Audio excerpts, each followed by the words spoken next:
نفت وزارة الخارجية النيجيرية الأنباء حول قبول البلاد المبادرة التي تقدمت بها الجزائر لعودة النظام الدستوري في البلاد وحل الأزمة، مؤكدة رغبتها في الحفاظ على روابط الصداقة مع الجزائر. وأشار بيان للوزارة نشرته وكالة الأنباء النيجيرية إلى أنه بعد لقاء بين ممثلي البلدين يوم 25 سبتمبر بنيويورك، أعلن الجانب النيجيري استعداد سلطات البلاد لدراسة مقترح الوساطة الجزائرية للتوصل إلى تسوية في النيجر. وبحسب البيان حدد الجانب النيجيري منذ البداية أن مدة الفترة الانتقالية يجب أن تعتمد على نتائج المنتدى الوطني الشامل، وكذلك على المبادئ التوجيهية للتغيرات في حكم البلاد.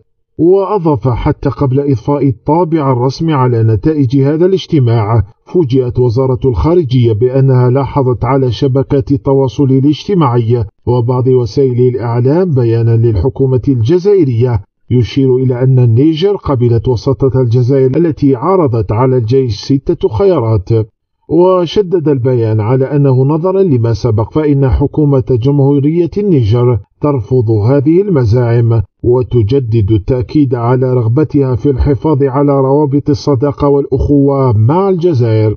هذا وأعلنت وزارة الخارجية الجزائرية يوم أمس الاثنين أن النيجر قبلت رسميا المبادرة التي تقدمت بها الجزائر لعودة النظام الدستوري في البلاد. كذلك بادر الرئيس الجزائري بتكليف وزير الخارجية أحمد عطاف بالتوجه إلى نيامي في أقرب وقت ممكن بهدف الشروع في مناقشات تحضيرية مع كافة الأطراف المعنية حول سبل تفعيل المبادرة الجزائرية.